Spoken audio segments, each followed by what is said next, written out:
माँ coaching official channel में आप सभी लोगों का स्वागत है। आज की क्लास में हम सभी लोग पढ़ने वाले हैं अर्थशास्त्र क्लास 10 का। जो अर्थशास्त्र का महत्वपूर्ण प्रश्न है जो पिछले साल पूछे गए हैं, जो प्रीवियस ईयर में पूछा गया क्वेश्चन, उसकी बात करने वाले हैं। अर्थशास्त्र का पहला लेसन अर्थव्यवस्था में विकास का इतिहास। तो चलिए बात करते हैं पहला क्वेश्चन पे। पहला क्वेश्चन कह रहा है निम्न को प्राथमिक क्षेत्र कहा जाता है। मतलब निम्न में से कौन है जिसे प्राथमिक क्षेत्र कहा जाता है। तो निम्न में से कौन है, तो इसमें हो जाएगा आंसर आपका कृषि क्षेत्र। सेवा क्षेत्र को बोला जाता है तृतीय क्षेत्र। सेवा क्षेत्र को बोला जाता है तृतीय क्षेत्र। औद्योगिक क्षेत्र को बोला जाता है द्वितीय क्षेत्र। और कृषि क्षेत्र को बोला जाता है प्राथमिक क्षेत्र। तो आपका राइट आंसर हो जाएगा खा। क्या हो जाएगा? खा। अगला क्वेश्चन बात करते हैं। तो अगला क्वेश्चन आपका आ जाता है कि इनमें से कौन सा देश में मिश्रित अर्थव्यवस्था है। तो पहले बात करेंगे मिश्रित अर्थव्यवस्था किसे कहते हैं। तो जिस देश में उत्पादन के साधन पर सरकार और निजी व्यक्ति दोनों का अधिकार हो, उसे हम बोलते हैं मिश्रितवादी अर्थव्यवस्था। तो भारत में आपको दिखेगा कुछ सरकारी कंपनी भी है, कुछ प्राइवेट कंपनी भी है, कुछ सरकारी स्कूल भी है, कुछ प्राइवेट स्कूल भी है। यानी कि हमको समझ में आ रहा है किसी पर सरकार का अधिकार है और किसी पर यानी कि किसी खास या निजी व्यक्ति का अधिकार है। तो आप बताइए, अमेरिका नहीं होगा। अमेरिका में जो अर्थव्यवस्था है वो पूंजीवादी है। कौन सी अर्थव्यवस्था है? पूंजीवादी। और रूस में जो अर्थव्यवस्था है वो समाजवादी है। और भारत में जो अर्थव्यवस्था है वो मिश्रितवादी है। कौन सी है? मिश्रितवादी। तो आंसर हो जाएगा गा। आंसर क्या होगा? गा। तो आशा करते हैं आप लोग को समझ में आया होगा। क्वेश्चन नंबर 3 की बात करते हैं। 3 नंबर क्वेश्चन का आ रहा है भारत में योजना आयोग का गठन कब किया गया था। भारत में योजना आयोग का गठन कब किया गया था। तो पहला है ऑप्शन 15 मार्च 1950, दूसरा ऑप्शन है 15 सितंबर 1950 और तीसरा ऑप्शन है 15 अक्टूबर 1951। तो इसका राइट आंसर होगा 15 मार्च 1950। अब बात करते हैं योजना आयोग से कौन कौन क्वेश्चन बनता है। तो पहला क्वेश्चन आता है कि योजना आयोग का पदेन अध्यक्ष कौन है। मतलब पदेन मतलब पद का अध्यक्ष। तो जो भी होता है वो देश के प्रधानमंत्री होते हैं। तो योजना आयोग का पदेन अध्यक्ष पूछे तो बोलेंगे देश का प्रधानमंत्री। सेकेंड क्वेश्चन पूछेगा कि योजना आयोग का प्रथम अध्यक्ष कौन है। प्रथम अध्यक्ष कौन है। तो प्रथम प्रधानमंत्री कौन थे? पंडित जवाहरलाल नेहरू। तो इसका हो जाएगा पंडित जवाहरलाल नेहरू। आपसे पूछेगा कि बताइए वर्तमान अध्यक्ष कौन है। तो हमारे देश के अभी वर्तमान में प्रधानमंत्री कौन है। तो हमारे देश के वर्तमान में प्रधानमंत्री नरेंद्र मोदी है। कौन है? नरेंद्र मोदी। तो योजना आयोग का वर्तमान अध्यक्ष कौन है? नरेंद्र मोदी। आपसे एक क्वेश्चन और पूछेगा कि योजना आयोग का नाम बदलकर नीति आयोग कब किया गया। तो नीति आयोग किया गया है 2015 में योजना आयोग को नाम बदलकर नीति आयोग कर दिया गया है। तो चलिए हम अगला क्वेश्चन पे बात करते हैं। तो इसका राइट आंसर हो जाएगा 15 मार्च 1950 का। चलिए अगला क्वेश्चन पे बात करते हैं, ध्यान दीजिएगा। नेक्स्ट क्वेश्चन आप लोग का है, कह रहा है जिस देश का राष्ट्रीय आय अधिक होता है वह देश कहलाता है। पहला ऑप्शन है अविकसित। इसके बाद नेक्स्ट ऑप्शन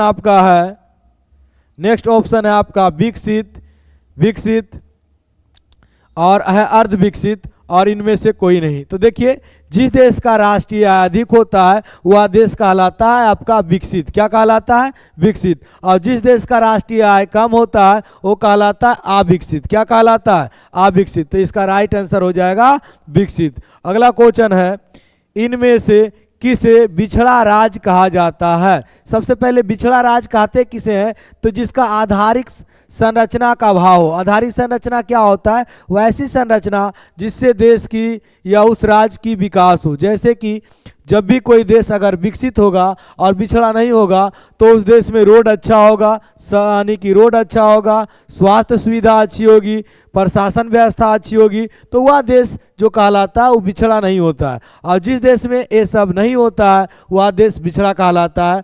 तो आप देखिए पंजाब बहुत विकसित देश है, यहाँ पर बहुत विकसित राज्य है।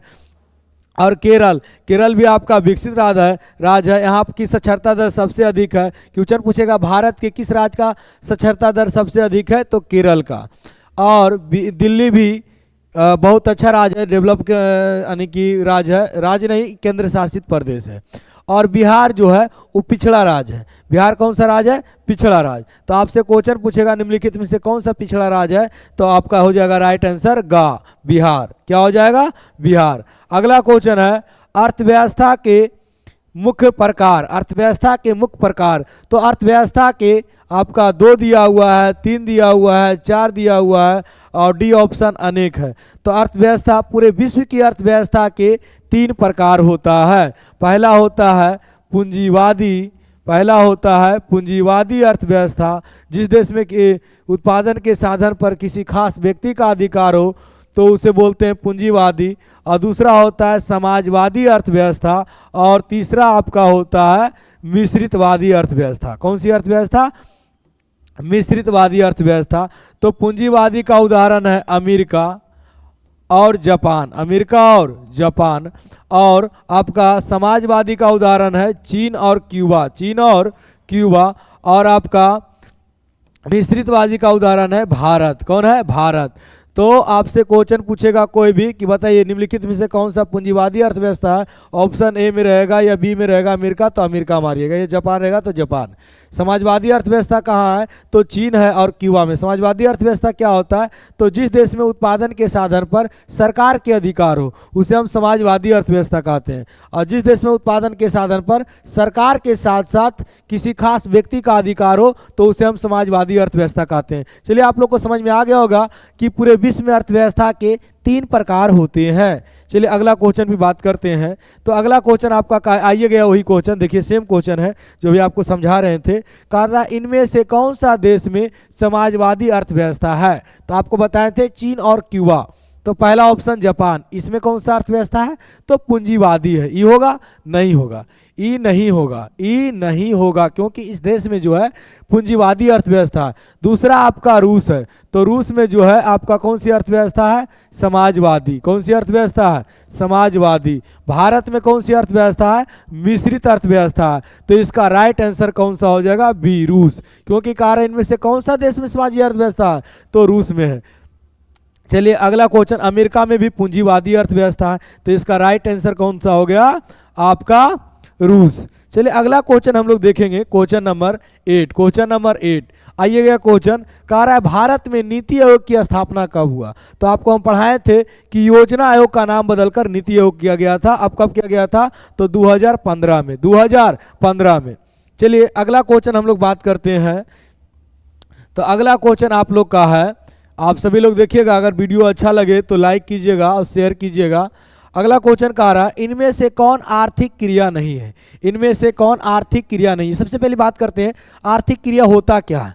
आर्थिक क्रिया होता क्या है? तो आर्थिक क्रिया किसे कहते हैं? वे सभी क्रिया जिससे हमें रुपया पैसा आय की प्राप्ति हो उसे हम आर्थिक क्रिया कहते हैं। तो आप समझिए यानी कि वैसा क्रिया जिसके करने के बाद हमें रुपया पैसा मिलता है उसे हम आर्थिक क्रिया कहते हैं। जैसे हम आप लोग को पढ़ा रहे हैं तो हमें इसके थ्रू यूट्यूब के द्वारा पैसा दिया जाता है, तो ये मेरा क्या हुआ? आर्थिक क्रिया हुआ, क्योंकि इससे हमें पैसा की प्राप्ति होता है। इसके बाद गांव में देखेंगे कोई मजदूरी करते होंगे तो उनको मजदूरी के बदले क्या मिलता है? रुपया पैसा, तो वो उनका आर्थिक क्रिया है।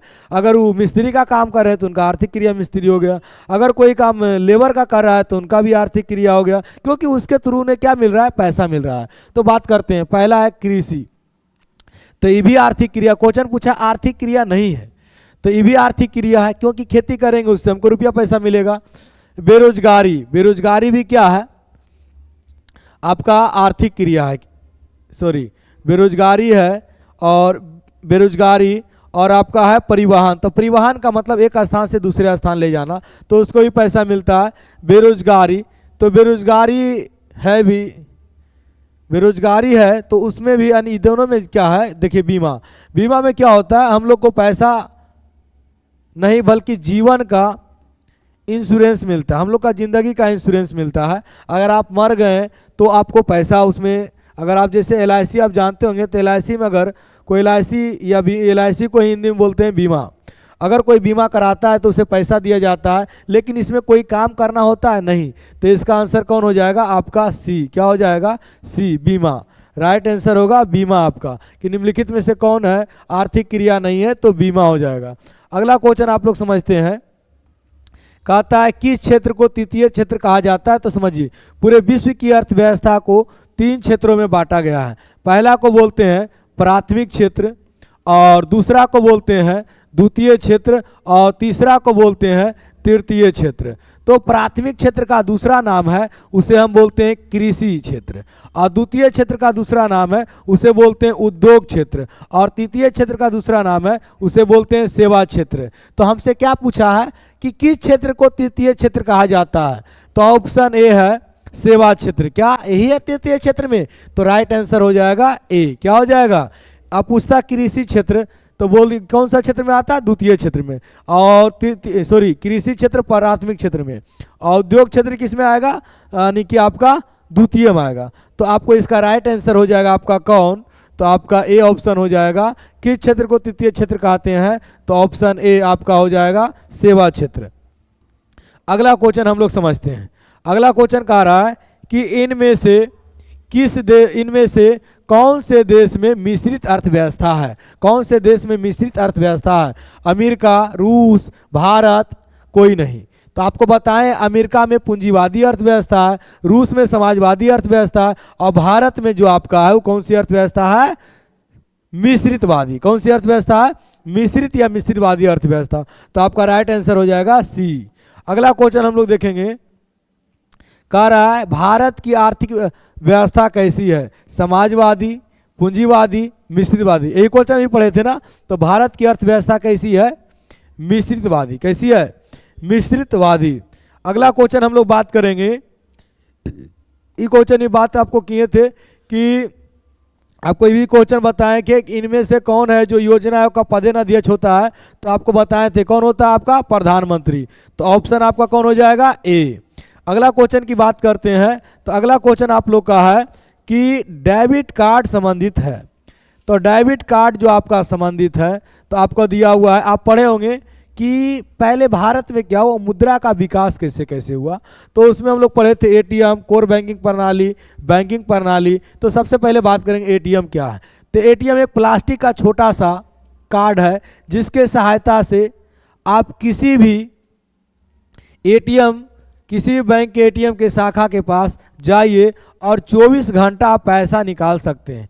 इसमें 4 अंक का पिन होता है, इसकी मदद से अगर आपको पिन पता है तो पैसा निकालिएगा, अगर आपको पिन नहीं पता है तो पैसा नहीं निकालिएगा। तो हम इसका परिभाषा बोल सकते हैं, एटीएम प्लास्टिक का एक छोटा सा कार्ड है जिसके में 4 अंक के गोपनीय अंक होता है, और जिसकी मदद से हम किसी भी एटीएम शाखा के पास 24 घंटा में किसी भी समय हम पैसा निकासी कर सकते हैं, उसे एटीएम कहते हैं। अगला क्वेश्चन, कोर बैंकिंग प्रणाली। कोर बैंकिंग प्रणाली में होता क्या है कि यदि हम यहाँ हैं और हमारे पिताजी कहीं और हैं, हमको पढ़ने के लिए पैसा की ज़रूरत पड़ा, तो वहाँ से अपना खाता से अब मेरे खाता में जो पैसा को भेजेंगे, उसी प्रणाली को कोर बैंकिंग प्रणाली कहते हैं। जैसे आप समझिए, कहा जाए इसका परिभाषा होगा, किसी एक व्यक्ति के खाते से किसी दूर अवस्थित दूसरे व्यक्ति को खातों में पैसा भेजना ही क्या कहलाता है, कोर बैंकिंग प्रणाली। क्या कहलाता है, कोर बैंकिंग प्रणाली।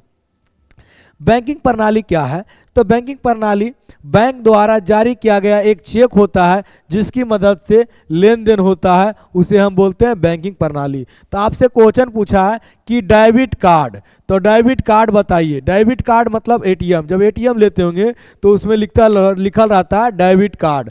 तो डेबिट कार्ड बताइए कहाँ से संबंधित है, तो डेबिट कार्ड लेकर हम कहाँ जाते हैं, एटीएम के पास, और एटीएम के थ्रू पैसा निकालते हैं। तो इसका आंसर हो जाएगा ए। अगला क्वेश्चन हम लोग बात करते हैं कि निम्नांकित में कौन नवीकरणीय प्राकृतिक संसाधन है। पहले बात करते हैं नवीकरणीय होता क्या है। ऐसा संसाधन जिसे एक बार उपयोग करने के बाद वह स्वतः उत्पन्न हो जाए उसे नवीकरणीय संसाधन कहते हैं। समझिए कोयला, कोयला क्या एक बार आप जला दीजिए दोबारा बनेगा? नहीं, तो ये ऑप्शन नहीं होगा। पेट्रोलियम एक बार उपयोग करते हैं खत्म हो जाता है। गैस भी क्या हो जाता है? खत्म, सीएनजी गैस। अब बताइए भूमिगत जल, ये क्या हो जाएगा? आपका प्राकृतिक संसाधन हो जाएगा, वो भी कौन सा? नवीकरणीय प्राकृतिक संसाधन। अगला क्वेश्चन है, बिहार में जीवन यापन का मुख्य साधन क्या है? तो बिहार में जितने भी लोग हैं उनका जीवन यापन का मुख्य साधन जो आपका है वो क्या है? तो मुख्य साधन उनका जो है आपका कृषि है। क्या है? क्योंकि बिहार में उद्योग तो है ही नहीं।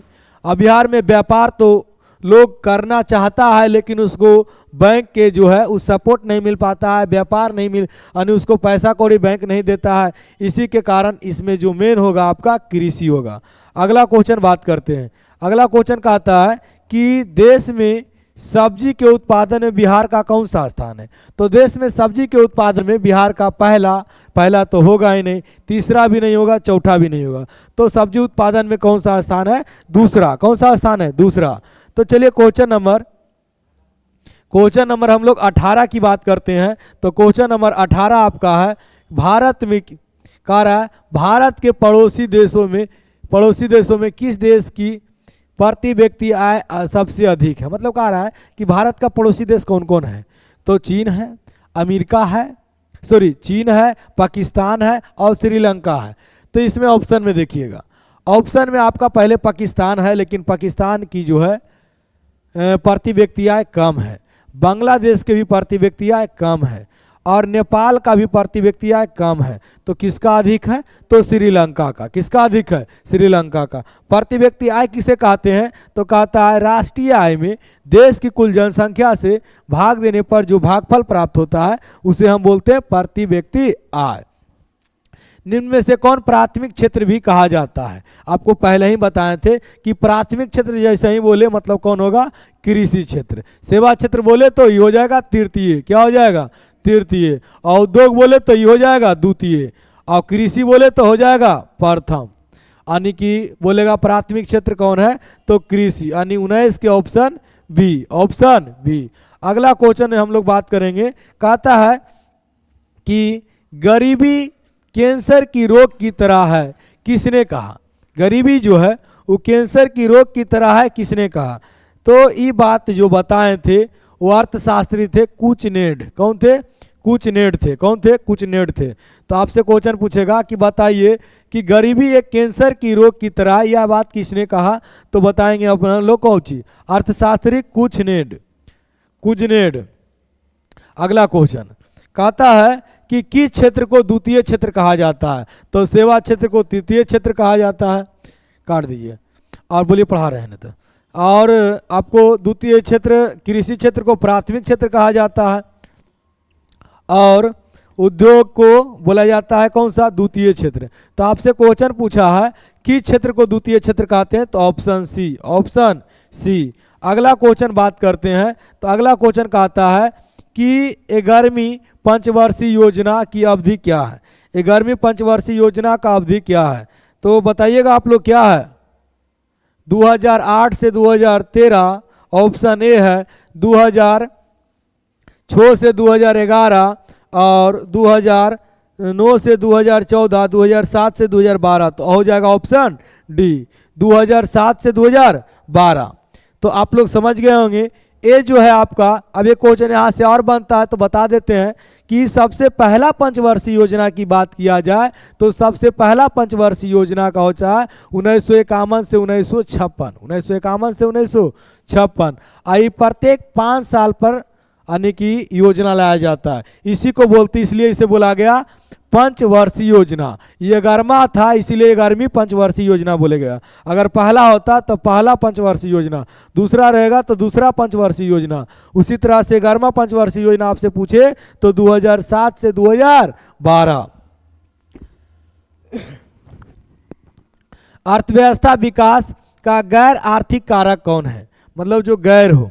तो पहला है प्राकृतिक संसाधन, दूसरा है सामाजिक संस्था, और तीसरा है तकनीकी विकास, और चौथा है मानवीय संसाधन। बताइए इसमें कौन होगा,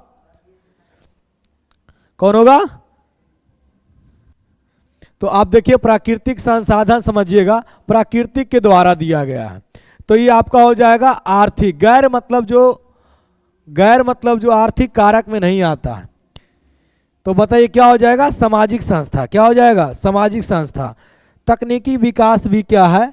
आर्थिक का कारक है। आर्थिक मतलब रुपया पैसा आता है।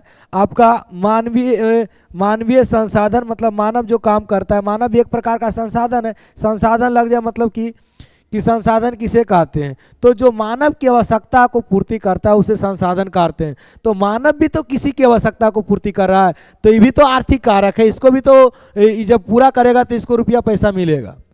प्राकृतिक संसाधन भी क्या है? आर्थिक कारक है, लेकिन सामाजिक संस्था जो है वो आर्थिक कारक नहीं है। चलिए आगे बात करते हैं। कहता है जीवन की भौतिक गुणवत्ता का सूचक क्या है? जीवन की भौतिक गुणवत्ता का सूचक जीवन प्रत्याशा, शिशु मृत्यु दर, मौलिक साक्षरता, इनमें से सभी होगा। देखिए जीवन की भौतिक गुणवत्ता मतलब जीवन का क्या भौतिक गुणवत्ता है, क्या गुण है? तो जीवन प्रत्याशा, शिशु मृत्यु दर, और आपका तो इसमें हो जाएगा आपका डी ऑप्शन। अगला बात करते हैं हम लोग, अत्यधिक जनसंख्या वृद्धि से आर्थिक विकास की गति क्या होता है? तो आप सिंपल जानिए, यदि कोई राज्य में अगर जनसंख्या बढ़ गया तो उसका विकास मंद हो जाएगा, मतलब कि धीमी हो जाएगा। तो आपका ऑप्शन क्या है? तीव्र हो जाती है, समान रहती है, मंद हो जाती है, कुछ भी नहीं होता है। तो आपका ऑप्शन क्या हो जाएगा? मंद हो जाती है। क्या हो जाएगा? मंद हो जाती है। अगला क्वेश्चन की बात करेंगे तो अगला क्वेश्चन हमारा आपका 26 है, इसको देखते हैं। तो कहता है एक अर्थव्यवस्था का सृजन होता है, मतलब जन्म होता है, तो प्राकृतिक संसाधन से, भौतिक संसाधन से, मानवीय संसाधन से, इनमें से सभी संसाधन। तो देखिए अर्थव्यवस्था अगर कोई प्राकृतिक, अगर कहीं पहाड़ है तो उसे खोद कर, या कोई कोयला है तो कौन सा संसाधन हो गया? प्राकृतिक। या कहीं जंगल है तो कौन सा संसाधन हो गया? प्राकृतिक। तो जंगल में लोग क्या करते हैं? जाते हैं, वहाँ से लाते हैं लकड़ी और बेचते हैं। तो बताइए अर्थव्यवस्था का एक सृजन हुआ कि नहीं हुआ? अर्थव्यवस्था का काम हुआ। भौतिक संसाधन भी, मानवीय संसाधन भी, तो इनमें से सभी, इनमें से सभी। अगला क्वेश्चन हम लोग बात करते हैं। तो नेक्स्ट क्वेश्चन आपका आ जाता है क्वेश्चन नंबर 27। कहता है राष्ट्रीय विकास परिषद का गठन कब हुआ था? तो राष्ट्रीय विकास परिषद का गठन 1952 ईस्वी में हुआ था। कब हुआ था? 1952 ईस्वी में। और इसको जो यानी कि इसमें जो होता है, इसमें जो पदेन होता है या पद सदस्य बोला जाए, इसका सदस्य कौन होता है? तो सभी राज्य के मुख्यमंत्री होते हैं, सभी राज्य के मुख्यमंत्री। अगला क्वेश्चन को आप देखिएगा। क्वेश्चन कह रहा है किस देश, ये बहुत शुरू में बताए थे, किस अर्थव्यवस्था में उत्पादन के साधन पर किसी खास या निजी संस्था का अधिकार हो तो क्या कहलाएगा? तो किसी खास और निजी संस्था हो तो हो जाएगा आंसर कौची? समाजवादी किसी खास और निजी है तो पूंजीवादी अर्थव्यवस्था। पूंजीवादी अर्थव्यवस्था। अगर सरकार का होगा तो समाजवादी, अगर दोनों का होगा तो मिश्रितवादी। अगला क्वेश्चन आप लोग देखिएगा। अगला क्वेश्चन आप लोग का है कि किस देश में, किस अर्थव्यवस्था में उत्पादन के साधन पर सरकार के अधिकार रहता है? सरकार के बोला है ना, सामाजिक मतलब सरकार, यानी सामाजिक अर्थव्यवस्था। अगला क्वेश्चन आप लोग को देख लेते हैं, उधर नहीं जा रहे हैं, बैकग्राउंड थोड़ा वाइट है, दिक्कत होता है। देखिए अगला क्वेश्चन, किस देश की अर्थव्यवस्था में उत्पादन के साधन पर किसी व्यक्ति या निजी संस्था का अधिकार रहता है तो क्या कहलाता है? तो आपको देखिए इसमें दोनों बात है, व्यक्ति है और सरकार है, मतलब खास व्यक्ति का भी है और सरकार की भी है। तो ऐसी अर्थव्यवस्था को मिश्रित अर्थव्यवस्था कहा जाता है, जो कि भारत में देखा जाता है। तो इसका ऑप्शन हो जाएगा सी। क्वेश्चन नंबर अगला देखिए। अगला क्वेश्चन है भारत में प्रथम पंचवर्षीय योजना, तो पहले ही बता दिए थे 1951 से 56, 1951 से 56। अगला क्वेश्चन देखिएगा, आपका क्वेश्चन है, कह रहा है कि एक समाजवादी अर्थव्यवस्था में सर्वाधिक बल दिया जाता है। तो सर्वाधिक बल दिया जाता है लोगों का कल्याण, क्योंकि सरकार का एक ही मकसद होता है कि लोग के लिए तरह तरह का योजना लाए जिससे लोगों का लाभ मिले, जिससे लोगों का लाभ मिले। नेक्स्ट क्वेश्चन हम लोग देख लेते हैं। तो नेक्स्ट क्वेश्चन आपका है कि 33 नंबर निम्नलिखित में से कौन मिश्रित अर्थव्यवस्था का विशेषता है? तो निजी क्षेत्र, सार्वजनिक क्षेत्र। तो बताइए इसमें तो निजी सार्वजनिक दोनों आता है, तो ऑप्शन सी, ऑप्शन सी, क्योंकि जैसे ही मिश्रित बात करेगा तो निजी और ये दोनों आता है। अगला क्वेश्चन आप लोग का है कि स्वतंत्रता प्राप्ति के बाद भारत का मुख्य आर्थिक उद्देश्य क्या था? तीव्र आर्थिक विकास, उत्पादक रोजगार का सृजन, निर्धनता निवारण। समझिए, तीव्र मतलब तेजी से आर्थिक विकास करना है, उत्पादक रोजगार का सृजन मतलब कुछ कुछ जो है फैक्ट्री को स्थापित करना है जिससे लोगों को रोजगार मिले, और निर्धनता मतलब होता है गरीबी को दूर भगाना है। तो इनमें से सभी होगा, इनमें से सभी। आज़ादी के बाद जो था उसका मुख्य उद्देश्य इनमें से सभी हो जाएगा।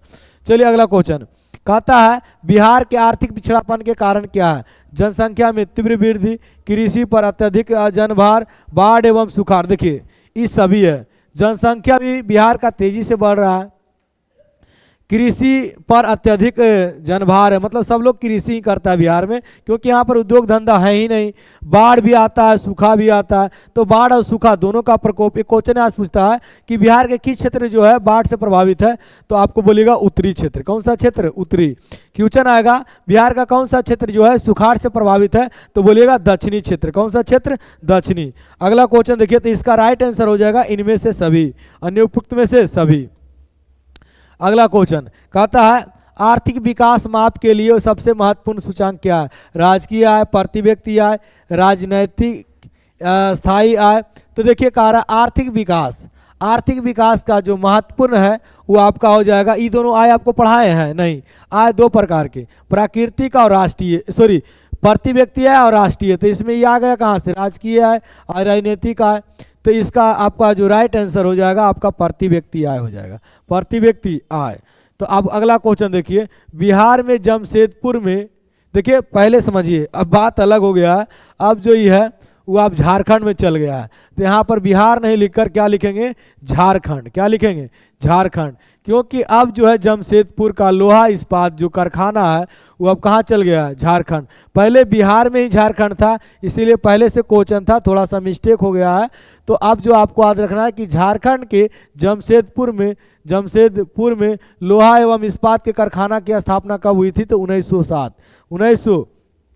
1901 में नहीं होगा, 1905 में नहीं होगा, 1912 में नहीं होगा, किस में होगा? 1907 में। अगला क्वेश्चन हम लोग जानते हैं, कहता है कि निम्नांकित में कौन सा देश विकसित अर्थव्यवस्था का उदाहरण है? तो आपको पता है अमेरिका, जो अभी बेचारा जल रहा है, अब शायद कुछ कंट्रोल कर दिया गया है, अमेरिका। तो बोलेगा कौन है? अमेरिका। अब ऐसे चलेगा ये। अविकसित देशों की कार्यशील जनसंख्या का अधिकांश भाग का संलग्न कौन सा है? तो अविकसित देश में जितने भी लोग होते हैं वो सब किस पर डिपेंडेंट होते हैं? तो प्राथमिक क्षेत्र। कौन सा क्षेत्र? प्राथमिक क्षेत्र। इसी के कारण अगला क्वेश्चन है आपका कि आर्थिक क्रिया का उद्देश्य क्या है? तो जीवन, जैविक उपार्जन, मनोरंजन किसी का होगा, कोई क्या काम इसलिए करेगा कि उसका जीवन व्यतीत हो, तो जैविक उपार्जन होगा, जैविक उपार्जन। तो मनोरंजन नहीं होगा, आपका कौन हो जाएगा? ऑप्शन ए, ऑप्शन ए जैविक उपार्जन। अगला क्वेश्चन, पशुपालन एवं मत्स्य पालन किस क्षेत्र में आता है? जितना भी पालन पूछे प्राथमिक क्षेत्र। किस में हो जाएगा? प्राथमिक क्षेत्र। मतलब जो लिखते हैं वो नहीं दिख रहा है, हाँ? चलिए पहले से बोलना चाहिए। चलिए अगला क्वेश्चन, निम्नांकित में से कौन सामाजिक संरचना, ये दिखता है?